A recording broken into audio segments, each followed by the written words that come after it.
Hello and welcome to the Lowy Institute's Pacific Changemakers, a podcast series where we discuss political and development issues with some of the Pacific's most prominent thought leaders. My name is Jess Collins and I'm the Project Director of the Australia Papua New Guinea Network at the Lowy Institute. And today I'm joined by Cathy Neap, Country Manager for the NRL in Papua New Guinea. Cathy is the first woman to hold that role and was the captain of Papua New Guinea's first ever women's national rugby league team, the PNG Orchids, taking them to the 17 World Cup in Australia. It's an amazing legacy Cathy already has at such a young age, and she's also been working on the NRL PNG Sports for Development program for over 10 years, using rugby league as the vehicle to drive key social messages on respect, education, health and wellbeing, and women. And on top of all of that, Cathy holds a Bachelor of Accounting from the University of Papua New Guinea. Awesome. Cathy, welcome and g'day. Thank you. Now today, Cathy and I are joining you from Port Moresby in Papua New Guinea, and we actually have a view where we can see her father's house. It's really beautiful up here. And we're here to talk about her experience in the Lowy Institute's Emerging Leaders Dialogue in 2019, where she was selected to participate in our annual bilateral dialogue about the Papua New Guinea-Australia relationship. So Cathy, you were a participant in the Emerging Leaders Dialogue because you are recognised as a leader in your field. You're a change maker and you've been changing perceptions right across Papua New Guinea, especially about women, and given your brave run as the first ever captain of the Orchids. Now that was a really challenging time, I understand. So tell us what that means to you. What is it that you're striving to change in Papua New Guinea and why?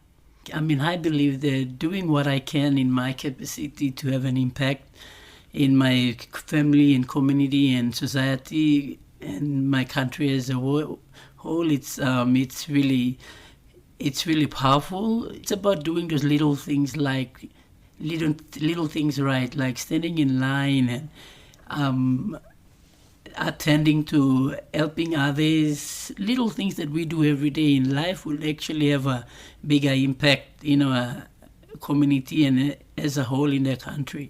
Like, we don't need to be the prime minister or the member in our electorate to bring change. If we want to see a change, it starts with us. And it's about doing those little things in our communities, or changing the way we think and being positive. These are the changes that, we should be promoting in our communities to do, instead of pointing at, the bigger picture all the time and saying that they're doing this, our leaders are doing this. But how about the small things that we're doing every day in life? So I'm a really big advocate of, doing little things that contributes to a bigger change, a bigger picture. Small things with a big impact. I love that. Yeah. Well, when you're trying to drive this sort of change, what do you find are the biggest barriers in trying to achieve that? So the biggest barrier that I see that is making us, or the biggest barriers that is forcing us to be in this sort of situation is, I think, the economical barriers that we have in our country. So when we look at economical barriers, people wouldn't be street vendors, we wouldn't be hanging around if they work in a shop and they get a good pay, like an hourly rate, or the minimum wage will be good, then we would have people really wanting to go to work. So I think the minimum wage so the economical crisis that we have in our country is impacting the way our people act and go about every day doing their business, because we would want to work for like 8 a.m. to 5 p.m. and be paid only 350 kina. What can you buy with that? So I see that the biggest barriers to this is economical factor, and also when we talk about gender-based violence in our country too, a good percentage of our women are not working. So they probably get pregnant when they're young, and then they leave school, or if their parents cannot afford to send them to school because they have other siblings to send to school, and then once they miss out, so they probably get married to a working class man, so they can't afford to contribute economically to the family. So if they in the scenario that the women, they do get abused, or do get abused physically or emotionally or verbally, then sometimes they feel scared to leave their husband because that's the only source of income. So if I leave him, what am I going to do? Where am I going to go? How am I going to take the children and go? So they're stuck with it until, they sustain a major injury or eventually leads to death, as a lot of stories that we've seen. So to stop all those, we should be actually looking at the beautiful things we have in our province, and let's make something out of it and keep ourselves busy, because our place is beautiful, and we don't leave it and go outside of the cities to find better opportunities, because opportunities can be created wherever we are. So if you were sitting in front of the foreign minister, either Papua New Guinea or Australia right now, and what would you tell them that needs to be done to drive change, or, even bring the countries closer together? Is it to make sure that NRL PNG team really happens, that there's a women's team, we've got more women involved? What is it? What's your thing? I think, yes, PNG and Australia are the most closest nation. We were once colonized by Australia, and we were like, we should be open to each other and helping each other, which Australia does really well by. They've supported us quite well with a lot of programs that they have funded, especially the Sports for Development programs, and also which I work on, and also other programs that they have funded. And I do appreciate the contribution that they give to us, to Papua New Guinea, to help us in whatever little ways that we can do to contribute back to Australia, like for the Sports for Development program that I work with. Australian government funds us to team up, which is really great, because it gives women like me and other girls to the platform that we have to come and work in a male-dominated sport. So if I was in front of the foreign minister and for Papua New Guinea and Australia, I would speak I'd say the foreign minister for Australia should give more opportunities for our people in Papua New Guinea to go over to Australia to get more upskilling as well.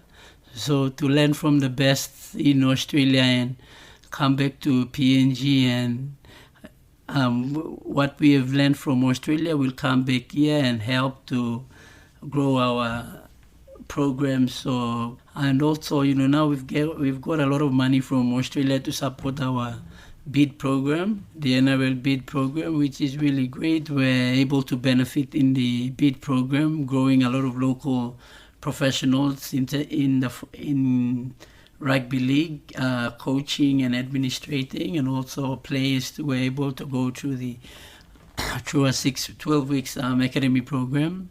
And then we saw a big game that happened beginning of this year in Eastern Islands province too. And now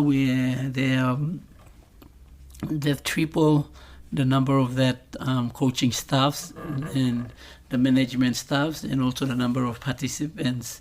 We will have a lot of qualified coaches and team managers and strength and conditioning coaches and first aid trainers.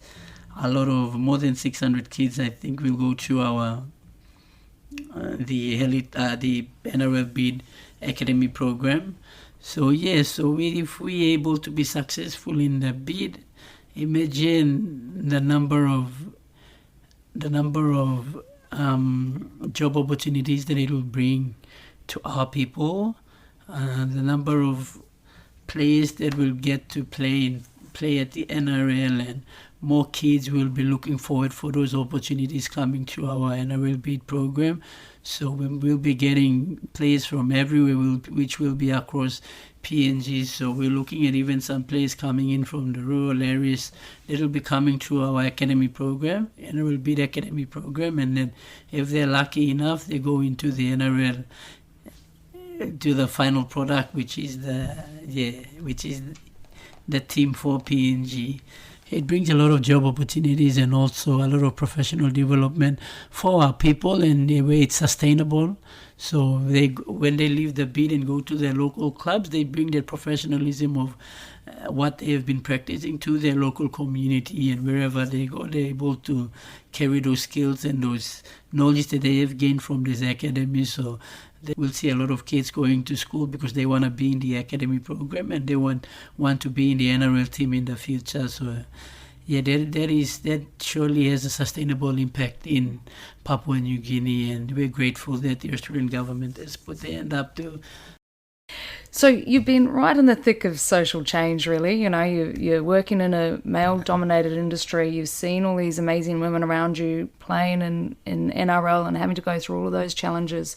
You know, you've seen that change, but how do you see things going over the next 50 years? We're celebrating, you know, Papua New Guinea's 50 years of independence next year. What do you see the next 50 years being like for Papua New Guinea? Yeah, this is my personal view. So I'd say, before 50 years from now, I've watched some documentaries. Papua New Guinea was a beautiful place where it was really safe. We would have, people would go down to Ella Beach and, ladies would be swimming with their bikinis. Houses didn't have any high fence over it. They had good streets, and people would dress up they'll wear ladies will be wearing their beautiful dresses, and the gentlemen will be, wearing their shorts and tucked in. They would dress up really neatly and smartly, and, the streets were really clean, and it's quite sad to see that that's not there anymore. It's been 50 years and we've lost that. But what we've gained is development, buildings. We have big buildings now. We have cinemas. We have the overhead roads, road connection, the Highlands Highway, which is really cool. A lot of physical development that we see, but the problem is the way we think. I think we don't look after these things. I hope that in the next 50 years down the line, the biggest achievement for me is to have that social behavioral change where people learn to respect the environment and look after the environment, respect themselves and the jobs that they have. If you're a bus driver, dress up neatly.